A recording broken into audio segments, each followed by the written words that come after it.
So this is the follow-up video to what we did, what you guys watched earlier about the cause of the French Revolution. And this video is going to spend more time on the actual revolution itself. It is a very quick overview. We'll spend more time on it in class and kind of discuss it. But I think it's a good way to kind of jump off and kind of get you knowing what you need to know about the French Revolution itself. We start off with the storming of the Bastille, which we discussed in the last video. The storming of the Bastille, remember, was the first incident of the French Revolution. It was the first time that people had really rose up against Louis XVI, and it became the symbol of the French Revolution. July 14th, 1789, known as Bastille Day. Bastille Day is, a national holiday in France today, and it's supposed to kind of represent this idea of rising up against the tyranny of the monarchy. From there, we know from our last video that things kind of take off. We talked about, we kind of stopped there. We had mentioned things like the tennis court oath that had happened before it, the creation of the National Assembly, which happened before it, but the storming of the Bastille was really significant in terms of igniting the revolution. One of the major events that occurs very quickly within the French Revolution is something called the Women's March on Versailles. The Women's March on Versailles was a march by women who were very angry and upset about food shortages that they had been experiencing with their families. And they claimed that Marie Antoinette and Louis XVI were really not giving the people what they needed in order to survive.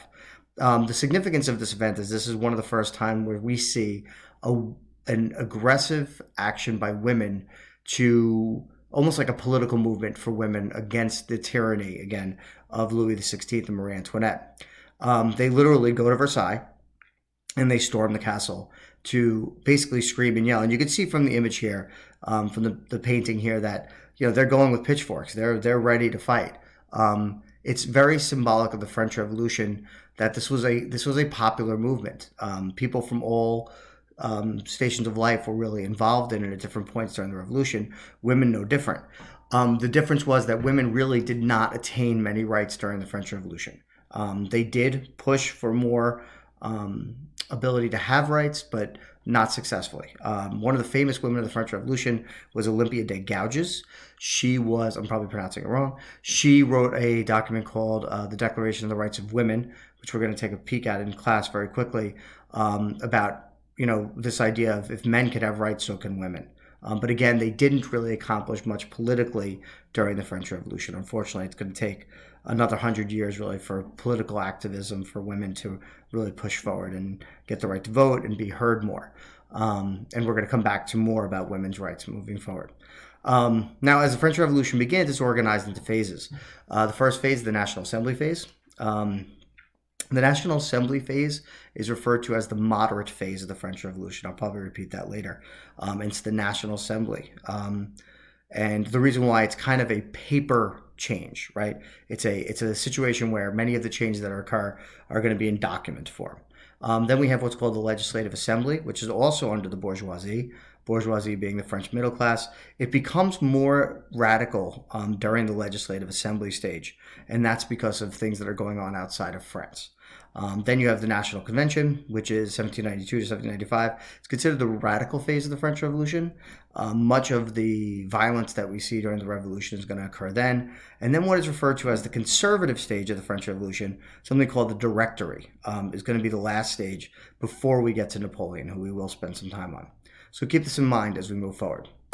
So the national stage of the French Revolution, National Assembly stage, that moderate stage, is really going to be a lot of paper changes. And we could see it here, the decree abolishing the feudal system. One of the first things that the National Assembly does is they create laws to basically abolish the estate system, obviously. This is one of the main causes of the French Revolution, so it's not surprising that in August, or less than a month after the storming of the Bastille, that they would put this into writing, right? Forming this new law code to try to create equality within France, right? Remember, one of the major issues leading into the French Revolution was social inequality. They're trying to cause equality within it. So we'll take a look at this document, and I'll forward these slides to you as well so you could take a peek. Or take a look. I don't know why I'm saying peek. One of the other major documents that was created was called the Declaration of the Rights of Man and Citizen. We will look at this much more closely in class. Because this is one of those very, very important documents in history. It runs parallel with the Declaration of Independence. And it really states what the people of France are going to want. Just like with the Declaration of Independence, the Declaration of the Rights of Man are going to do the same thing. And you'll notice much of the language that's used in the Declaration of the Rights of Man reflects those of the Enlightenment and the writings of John Locke in particular. Again, another document that's going to be created in this first phase of the revolution is the Constitution of 1791. This you're going to see a lot of Montesquieu. Creation of 3 branches of government, the organization of the government. What's significant here, though, is what they're going to do is they're going to create a limited monarchy. They're going to abolish the ability of the monarchy to have absolute power. It's really going to create a constitutional monarchy where the government is controlled by this constitution and no longer by the king. And these are huge steps. Even though they're paper steps, they're enormous in a country that had been so engaged in absolutism for such a long period of time. Now it's evolving into something that's closer to what we would call a democracy. But obviously, it's going to take a long time to go. So paper changes are good, but it's not going to always work out. And that kind of leads us to the next phase of the revolution. After the National Assembly stage, we have what's called the Legislative Assembly stage. And the Legislative Assembly stage becomes a little bit more radical.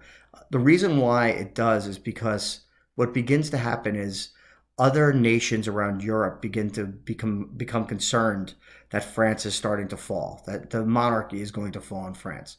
And as a result of that, wars are starting to rage, and people in France are afraid of what's going to happen outside of France. So there's movement within the Legislative Assembly to now declare war on places like Prussia and other areas of Europe that are potentially going to be engaged in war with them. It's starting to become more aggressive. At this point, Louis XVI and Marie Antoinette begin to realize what's going on around them, and they try in a variety of different ways by contacting other monarchs in Europe for help, and also trying to flee the country. And their efforts to try to thwart this rebellion are going to be very unsuccessful, and they're going to culminate with the death of Louis XVI and Marie Antoinette. And we're going to discuss again this a little bit more in class, but Marie Antoinette and Louis XVI are going to be killed by way of the guillotine in the early part of the 1790s. And it's this huge event within history, because this absolute monarchy that had been in power for so long is now going to be beheaded. And we'll look a little bit closely at this document in class. Once Louis XVI is executed, we start the next phase of the French Revolution. This is another painting, a rendition of his getting his head cut off and that whole thing. And this, by the way, is the guillotine. For those of you not aware, this is the weapon. This was not the weapon, but the tool of execution in France during the French Revolution. And I'll show you the one we have in my room. I don't know if anybody noticed it, but that then leads us to the more radical stage of the French Revolution, and that is called the Convention stage. The Convention stage is going to be led by a guy named Maximilien Robespierre. Robespierre was a leader of a group called the Committee on Public Safety, kind of ironic, and they were a very radical part of the French Revolution. This is where the revolution really became very, very violent. And the reason why was Robespierre was really following the ideas of Rousseau and that notion of a direct democracy and the people voting. And he truly believed in democracy. And like I said, we're going to spend time on that. But what he argued was that the way that democracy had to be achieved, essentially, was through eliminating any people that he felt was in opposition to the revolution. So if city workers wanted higher wages and that went contrary to the revolution, then they could be executed. Peasants who refused to serve in the French military, if they refused to serve, they're contrary to the revolution, they could be executed. The church, the greed of the church that we saw during the French Revolution, they could be executed. So during this time period, many, many people died between 1792 and 1795, and it's a period known as the Reign of Terror in France. And again, we're going to spend time on this in class, but the Reign of Terror was led by Robespierre, and it was in an effort to make this perfect democracy in France. And what he argued the best way to do it was to eliminate all forms of opposition.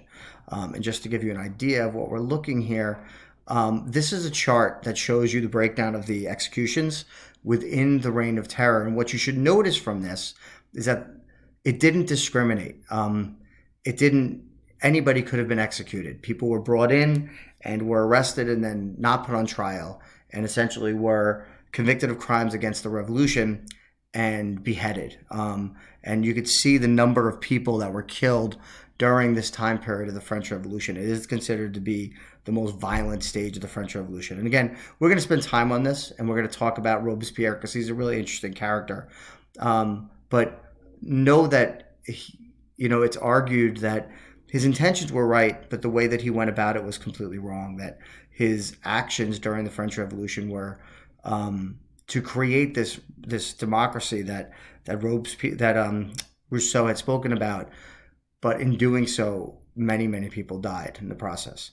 The Reign of Terror stage is going to end in 1795, and that's going to lead to the next stage, which is essentially the last stage of the French Revolution. We're not going to spend much time on that. It's called the Directory stage, and that is called the conservative stage of the French Revolution.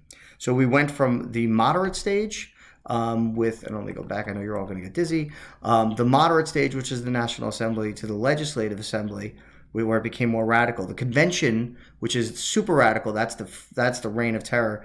Now to the Directory, and the Directory is going to try to pull back a little bit within the French Revolution. It's called a conservative stage because it's almost like trying to just calm everything down.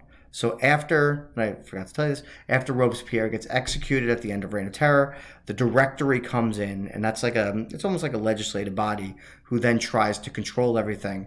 But by this point, the French Revolution had gone too far. There was corruption within the Directory. People were unhappy. And this is where we see a rise of Napoleon Bonaparte, who we're going to spend some time on in class to kind of talk about his policies and his actions. And Napoleon Bonaparte is going to be a character that's going to really establish stability within France from the period of 1800 through about 1815. So you can see how long this revolution goes. So I wanted to show you guys this because I think it's important to understand the stages, understand how the French Revolution evolved over that 10-year period and all of the changes that were occurring.